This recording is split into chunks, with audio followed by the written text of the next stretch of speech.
கரூரில் விஜய் பரப்புரை கூட்டத்தில் கற்கள் வீசப்பட்டது சதி நடந்துள்ளது என்று நீதிபதியிடம் தாவேக தரப்பிலிருந்து புகார் அளிக்கப்பட்டிருக்கிறது. சென்னை உயர்நீதிமன்ற நீதிபதி தண்டபாணி இல்லத்திற்கு சென்று தமிழக வெற்றிக் கழகம் தரப்பினர் முறையீடு செய்துள்ளனர். மதுரை அமர்வில் நாளை பகல் 2:15 மணிக்கு விசாரணை நடக்கும் என்று நீதிபதி கூறியதாக தாவேக நிர்வாகி நிர்மல்குமார் முன்னதாக செய்தியாளர்களை சந்தித்து பேசும்போது குறிப்பிட்டார்.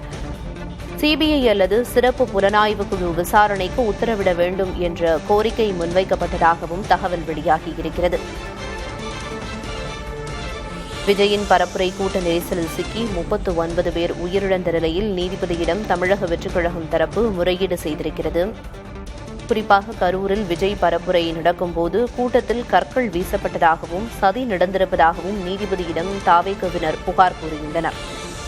விவரங்களை வழங்குவதற்காக செய்தியாளர் சுப்பையா இணைப்பில் இருக்கிறார். சுப்பையா, தாவேக தரப்பிலிருந்து பல்வேறு கோரிக்கைகள் முறையிடப்பட்டிருக்கு நீதிபதி முன்பாக. என்னென்ன விஷயங்கள் சொல்லப்பட்டிருக்கு தாவேக தரப்பிலிருந்து? முழுமையான விவரம் என்ன?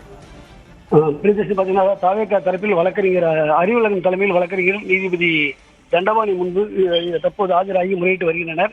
அதாவது ஏற்கனவே அவர் தரப்பில் முறையிடப் போவதாக ஒரு நேரத்துக்கு முன்னதாக தெரிவித்திருந்தனர். இதற்கு முறைப்படி அனுமதியும் பெற்றிருந்தனர். இதனையடுத்து நீதிபதி வீட்டில், அதாவது சென்னையில் இருக்கக்கூடிய நீதிபதி வீட்டில் தற்போது ஆஜராகி முறையிட்டு வருகிறார்கள். அதில் குறிப்பாக கடந்த 2 வாரங்களுக்கு முன்பு திருச்சியில் இந்த கூட்டம் தொடங்கியதாகவும் சனிக்கிழமை தோறும் இதுக்கான திட்டமிடப்பட்டு இந்த கூட்டம் நடைபெற்று வருகிறது என்றும், ஆனால் திருச்சி, அதேபோன்று பெரம்பலூர் போன்ற நாமக்கல் ஆகிய பகுதிகளில் இந்த கூட்டம் நடைபெற்றுள்ளது. எந்த விதமான ஒரு சேதமும் இல்லை.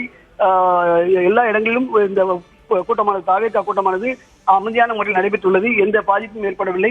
ஆனால் இந்த கூட்டத்தை பொறுத்தவரை, கரூர் நடைபெற்ற கூட்டத்தை பொறுத்தவரை சுமார் 7 மணி நேரத்துக்கு மேலாகவும் அங்கு திரண்டிருந்த தாவேகா கட்சியினர், பொதுமக்கள் அமைதியாகத்தான் இருந்தார்கள் என்றும், ஆனால் அந்த விஜய் பேச வந்த சிறிது நேரத்தில் அங்கு சில குழப்பங்கள் ஏற்பட்டுள்ளதாகவும், அதில் சில இடங்களில் கற்கள் வீசப்பட்டுள்ளது என்றும், ஒரு சில இடங்கள் காவல்துறை அந்த கூட்டத்துக்குள்ளேயே காவல்துறையினர் தங்களை தடியடி கொண்டு சிலரை தாக்கியதாகவும் அவர்கள் தெரிவித்தார்கள். அது மட்டுமல்லாமல் திட்டமிட்டே சில சதி செயல் இந்த பகுதியில் அரங்கேறியுள்ளது கரூரில். எனவே இதை பற்றி முழுமையாக விசாரித்தால் மட்டுமே உண்மையாக தெரிய வரும் என்றும், எனவே இது தொடர்பாக உரிய முறையில் நீதிமன்றம் தலையிட வேண்டும். நீதிமன்றம் தலையிட்டு இதற்கு ஒரு உரிய தீர்வு காண வேண்டும். என நீதிமன்றமே தானாக முன்வந்து வழக்கை விசாரணைக்கு எடுக்க வேண்டும் என்ற கோரிக்கையும் விஜய் தரப்பில் வைக்கப்பட்டது. அது மட்டுமல்லாமல் நீதிமன்றம் கேட்டுக்கொண்டால் இதுக்கு தாவேகா தரப்பில் தனியாக மனு தாக்கல் செய்திருப்பதாகவும் தெரிவித்தார்கள்.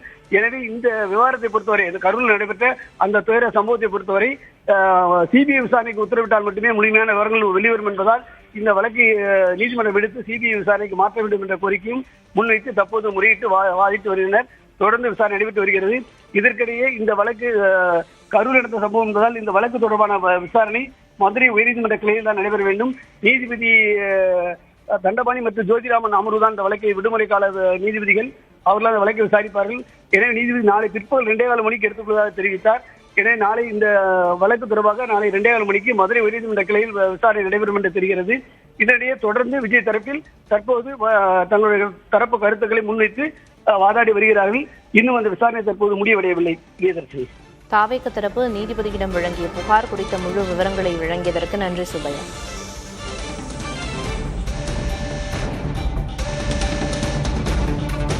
விஜயின் பரப்புரை கூட்ட நெரிசலில் சிக்கி 10 குழந்தைகள் உட்பட 39 பேர் உயிரிழந்த நிலையில் நீதிபதியிடம் தாவேக தரப்பிலிருந்து புகார் அளிக்கப்பட்டிருக்கிறது.